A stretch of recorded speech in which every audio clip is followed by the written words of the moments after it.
Cognitive biases are assumptions and judgments and errors that our brains automatically make without us even knowing it's happening. They're like automatic mental shortcuts. But the problem is they could be messing with your marriage without either of you even realizing it. The Marriage Podcast for Smart People is designed to help busy couples like yourselves move away from conflict and unhappiness to build a marriage you'll love today and treasure for a lifetime. This podcast is made possible by listeners like you. Learn how you can help save marriages, prevent divorces, and keep families intact by going to oyf.support. Once again, that website is oyf.support. And now, here are your hosts, Caleb and Valinda Simone Gandel from Only You Forever. Welcome to the Marriage Podcast for Smart People. If you want to build a thriving, passionate marriage, we've got the research, the truth, and the answers you're looking for. We have a brainy episode for you this week. Yeah, you can tell you wrote it. This is episode number 229, and today we're going to be talking about cognitive biases in marriage. This is about how your brain gets in the way of your connection with one another and how to deal with that. Hey there, before we get started, if you missed last week's episode, we discussed how to make the most of an unhappy marriage. That's worth going back and checking out. And do make sure you hit that subscribe button on your podcast player so you don't miss any upcoming shows from us. If you're struggling with your marriage, we offer sound research-based advice, and most of all, we offer hope. So let's get into the topic of cognitive biases in marriage. Indeed. What is cognitive bias? Well, it's much more interesting than it sounds like it is. Mm-hmm. So these are assumptions and judgments and errors which our brains automatically make without us knowing. Now, often there are shortcuts that the brain takes to help us process information and kind of evaluate situations or make decisions more quickly. So that's why we have them and why they're there, is because it's sort of the instant connection to stuff, right? Okay. They're not necessarily bad and not a sign of mental illness either, but the cognitive biases do kick in or get stronger when we're stressed or when we're experiencing anxiety and depression. Okay. If you think about it as like it's a little efficiency thing, so whenever your brain has a lot of energy going to other stuff, it's more likely to use the most efficient route, which is the cognitive bias, to quickly come to conclusions, right? Okay. Often they're useful. So the snap decisions that we make when we're evaluating people, first impressions, all that kind of stuff, a lot of that, and our sort of knee-jerk responses to things that others say, often they come through so quick because they go through this cognitive bias, which is sort of like this pre-programmed shortcut, right? Okay. So we just have one of them, or? No, we have lots of them. Okay. And so we're going to go over 3 or 4 today, I think, and then a few again next week. But there's actually, I think there's like a couple dozen or more overall, but it's just hard to find ones where there's research tied to marriage situations. And that's what we wanted to speak to in particular. Okay. Yeah. So they can sometimes influence our thinking in unhelpful ways. And because it's a shortcut, you don't really know that it's happening. And that's why we wanted to talk about it today, just to bring our awareness to it. It can impact all areas of life, including marriage. So we want to really know about them and why they happen and how they affect us and what to do about it. Okay. So you're not necessarily defaulting into something that's not helpful for your marriage. So the first one is actually 2 of them we're going to do together. And they're called, one is called the spotlight effect, and the other is called the illusion of transparency. Mm-hmm. What do you mean? That just sounds so geeky. The spotlight effect and the illusion of transparency. Is there anything wrong with geeky for Linda? No, I married it. It came with the package. Okay, so the spotlight effect is the tendency for people to overestimate the extent to which they believe that others see and attend to their external appearance. Oh, so I think that teenage girls thrive on the spotlight effect. Or they definitely overestimate the extent to which they're thinking others are noticing how they look. Yes. Yes. We have 3 teenage girls. Uh-huh. We're like the spotlight effect family. But it's not just our girls. Like, we can't throw our girls under the bus here, but like you see it all the time. Yes, indeed. And you know, sometimes I've heard of situations where women are like, do I look fat in this? I missed have been in a movie or something. Caleb. Anyways. But we all know that the wrong answer is saying, well, just suck it in. I must have seen that in the same movie, maybe. Okay, let's keep moving here. So essentially it means that you expect people to notice things about you, like how you look, and also to notice the things you do. So, I mean, let's bring this back to the general context of marriage. Okay. You expect people to notice like how you look and the things you do, both good and bad. And you expect them to notice that far more than they actually do. Yes, yes. So this was originally tested by because I'm not sure how to say his name, Gilovich et al. In 2000 by asking study participants to walk through a crowded cafeteria while wearing an embarrassing t-shirt. This is the wonderful world of psychology research. And the participants expected that everyone would notice them and judge them for wearing a silly shirt. But in actual fact, hardly anyone noticed or cared. So that's overestimating the extent to which others notice your appearance. And that's the spotlight effect. So you it's think assuming, you're in the spotlight. Yes, precisely. Now, the illusion of transparency is similar, but it has to do with our thoughts rather than our appearance or our outward actions. So that's the tendency for people to overestimate the extent to which their internal thoughts and feelings and attitudes leak out and are seen by others. So, in other words, we expect others to be able to read our thoughts and emotions a lot more clearly than they actually do. Again, another, I've heard about that in movies and stuff too. So this is also sometimes called the mind reading bias because we expect people to be able to read our minds much more accurately than they really can. Yeah. The illusion of transparency. It's the assumption that you can see into me. So why would I have to explain that? Do you know what? I heard one time this guy was talking and he was talking about like, what if you had a screen on the back of your head and that people could see what you were thinking? Yeah. And I often will check to make sure I have hair on the back of my head. Really? Once in a while, yes. I was like, what if somebody could see that? Yeah. You need to see a therapist about that. That's like, it must have traumatized you. Yeah, pretty much. Anyways, so that's not quite the same thing because you're talking about like, it's a bias. I expect you to be able to read my mind. So it's not like you're assuming you have a screen in your forehead. So why this happens is that our actions and thoughts and appearance are more obvious to us than they are to others. Yes. Like they're so apparent to me. Because I know exactly what I'm thinking. Right. So it must be obvious to you as well then, right? Yeah. To you. So when we do something embarrassing, we expect it to be just as obvious to everyone else. If we do something good or succeed at something, we expect everyone else to notice and can become annoyed when they don't. You can already see this playing out in marriage, right? Or when we see something in a certain way, like have a perspective on an issue, it's abundantly clear to us and we expect others to be just as clear, just as lucid about it as we are. But maybe they are, but in a different way. Or maybe they're not. It's possible too. What? Well, this makes it sound like we expect others to be just as intelligent as we are. No. Oh, I see what you're saying. It's not about intelligence. It's about perspective. So just see it the same way that I see it. Yeah. Okay. Yeah. And so how does this impact marriage? Well, it can lead to increased anxiety because you're thinking possibly that your spouse is scrutinizing your appearance and thoughts. And that can lead to high anxiety to overcompensating by trying to mask your emotions. So, for example, I have to look my best all the time or my spouse will notice and think I'm not making any effort. Not all of these impact everybody. Okay. Like everybody has these biases, but the examples will differ from person to person, okay? Okay. Or if he or she notices that I'm upset, it'll upset him or her too, so I need to make sure it doesn't show. I need to hide my emotions. Because they're so obvious. They must be obvious. That's the spotlight effect. Okay. And then it can lead to what? But I kind of feel like, if you never put any effort into how you look, yeah. Like I don't think that's fair to your spouse to look like a slob all the time. Or, to be over the top with your emotions. Yeah. Because, that's going to upset your spouse. Like if I come at you completely not dialed in or toned down or... Yeah. So I'm not saying you have to hide them, but I think you could go the opposite and say, oh, so I need to make sure it shows. Does that make any sense? It does make sense. I'm just I'm having a little hard time connecting it to the cognitive bias. Okay. So let's play this through and then see if we need to come back to that. Okay. So another way it can impact marriage is it can lead to feeling unappreciated. So thinking that your experiences are obvious to your spouse. That's easy enough to do. Yeah. Like expecting that you will know and observe what I'm going through.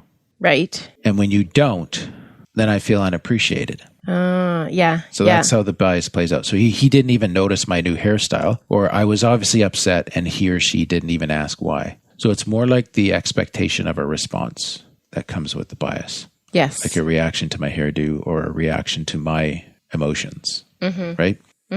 And it can also contribute to poor conflict resolution. So thinking that your grievances are obvious to your spouse, right? So I expect you to see what I'm thinking, how I see this issue. Yeah. That can lead to conflict avoidance or passive aggressive behavior. So it's like I shouldn't have to tell him why I'm upset. It should be obvious to him. Well, obviously.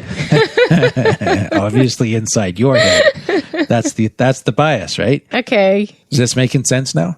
Mm-hmm. So what can you do about it? Well, the first thing is obvious is to say what you're thinking, because the illusion of transparency is that it's visible, but like it's not actually as visible as you think. So that's where we need to put words to it. Okay. Instead of assuming your spouse already knows, say what you're actually thinking. And then on the spotlight effect, you can work on shifting your focus away from yourself as well, instead of being so kind of concerned with that. Like both of these biases are correlated with spending a lot of time thinking about your own thoughts and your own appearance during social interactions. So when you shift your attention to think about your spouse's perspective, that helps you avoid getting stuck in your own self-perception. Okay. So the answer is to kind of give words to what your experience is, but also to be more focused on others and in marriage context on your spouse than on yourself. Okay. Well, that makes sense, I think. Yeah. And once again, we created a bonus guide for our supporters. Thank you guys so much for supporting us month to month. This guide will help you confront your own thinking patterns, and you'll actually be doing a little bit of CBT, cognitive behavioral therapy work in the bonus guide in order to capture what's happening in your mind and then redirect that towards healthier thinking. So if you want to engage in this brain-changing exercise, you can get it by becoming a patron of the Marriage Podcast for Smart People. And we'll just take a quick 60-second break here to tell you more about that. What happens when the fairy tale marriage meets reality? Too often, high expectations lead to disappointment, communication breaks down, and the struggles of day-to-day life become overwhelming, leaving you feeling lost and without hope. Unfortunately, marriage does not come with an instruction manual. Marriage troubles are deeply personal and can take a toll on you, your spouse, and your family. Counseling can be expensive and divorce is very costly. It doesn't have to be this way. Caleb and Valinda understand your pain and frustration. Their mission is to help save as many marriages as possible, and to date, thousands of couples are helped through their weekly podcast. But the most important marriage they want to help save is yours. With a minimum of a $10 investment a month, you gain access to exclusive bonus content and valuable information to help you succeed in your own marriage. Learn more about saving marriages and how you can help at oyf.support. That's oyf.support. You're listening to the Marriage Podcast for Smart People. Before the break, we were talking about two similar biases called the spotlight effect and the illusion of transparency. And now let's talk about the availability heuristic. Heuristic. Did I say that right? I have no idea. You're asking me if you said Heuristic. a nerdy word, right? I don't know if you're supposed to say the H or not. In Newfoundland, no. In Newfoundland, you don't? No. If there's not a H, There's you not say an it. H, you say the H. Okay. The availability heuristic. Heuristic. What is it? It feels so awkward saying that word. The availability heuristic. I'm going to try it without the H. Oh, no, that sounds like urine. Huron? The availability heuristic is the tendency to make judgments and decisions based on whatever information you can quickly call to mind. Yeah. So it means that the more recent events and events that were particularly unusual or extreme have a strong impact on our judgment, even if they don't accurately reflect reality. So, for example, if you read a news story about a violent crime, you could start to think, you know what, there's a high risk of this happening to me because it's front of mind. Or if someone you know gets diagnosed with a rare disease, you might start to worry that you or your family will get the same disease. Okay. I think the most classic example of this is psychology students. When the whole like undergrad class goes through the abnormal psychology course, it's like we all have all these diseases, so they're all diagnosing themselves, right? Okay. Because they're so recent, so front of mind and kind of vivid. So these strong examples in your memory, they outweigh the fact that the likelihood is actually relatively low that you are going to be involved in a violent crime, for example, or you're going to have that rare disease. Okay. Okay. So this happens because our brains are... But what's the problem with that? We'll get there in one sec. Oh, okay. So why it happens? Sorry, go ahead. Brains are programmed to make quick decisions and snap judgments because it's mentally less demanding to do that than to weigh every bit of evidence before making a decision. So it's the efficient way of making the decision. Okay. And it's the first information that comes to mind, right? Okay. Because it's recent and it's vivid. Okay. Now, a very extreme event in marriage can change your view of the entire marriage, even if that event was not a true reflection of the overall character of your marriage. So, for example, a single very intense fight or conflict that you have may cause you to think that your marriage is failing, even if in reality you rarely disagree. Okay. So, but I mean, this cognitive bias works both ways. So it's easy to think of examples of good times with your spouse. And when you do, you're likely to be highly satisfied with your marriage. So when you come back from a great vacation together, you're really kind of thriving on how great your marriage is. Or if you have a really nice date or evening or a good chat or whatever. Good memories. Yeah. Yeah, it works both ways. But if it's easy to recall unpleasant times with your spouse, or that's been your most recent experience, then you're more likely to rate your marriage as being bad or unhappy, because it's the availability of that thought. Of that your memory. Right? Okay. So this is partly why marital satisfaction is often kind of cyclical. So strong marriages get stronger and difficult marriages get worse. So this is why you should date regularly, because then you have these pleasant memories to draw from that'll be in the forefront of your mind. Absolutely, yeah. So you want to create those good opportunities. I think it means we should go on more holidays. Yeah. Yeah. Okay, so what can we do our about... banker should get behind this too. Well, what you said is the first thing, right? And that's really kind of celebrating and being intentional about the good things, right? So keeping happy memories, but even like if we can't go on more holidays, we can still keep happy memories close by in our minds and reminisce about those together. Keeping photos around the house of good times or tokens of... So just to bring it to the forefront of your mind. Yeah, it just helps you recall those things, right? Which leads you to feeling more satisfied with your marriage. And so then you're more likely to create more happy memories. So then we have this cycle again. Yes. And then you kind of have to watch those single events where you guys have your moment and not let that distort your overall view of your marriage. So once you're aware that this bias happens, you can counteract it by slowing down your judgment and trying to think of examples that agree or disagree with the ones that are more easily springing to your mind. So if you had a major argument, like, are you forgetting about the other 6 days in the week where you enjoyed being together? Okay. Right. So it's just kind of weighing it up. So is this like when this bias comes in and you're trying to make a decision or something like that? Or is this every time that the fight comes up, you need to like push it out of the way and think positive thoughts? Well, I could tell you my theory, but... What's your theory? Well, I think that you might need to think through the argument. It's not like every time this argument comes to mind, you have to push it away and only think good thoughts. Yeah. If you're ruminating over it, like you need to, I don't know, perhaps do some forgiving, perhaps have another conversation. Yeah. We had a podcast about that, an episode just not too long ago about ruminating. But I don't think that it's necessarily healthy to always only think positive thoughts. Yeah. No, you need to be realistic. Like there is I think there's a thing called idealistic distortion. I can't remember the exact phrase, but and we see this in couples, particularly in church couples that want to help other marriages. And we have to fight this thing too, which is you tend to see your own marriage extra rosy in order to put yourself in the place of being able to help others. Yeah. Right. Yeah. And it, while it's good to see and notice and remember the positives in your marriage, idealistic distortion keeps you away from facing some of the realities of what you need to deal with too. Okay. But where I think this is going, like on a more practical level, like I know that sometimes, maybe some people were prone to this, but I know that sometimes like if we have a conflict, in my head, there's been times that I've gone to, the past 3 to 6 months, we've really been going downhill, and you kind of freak out a lot.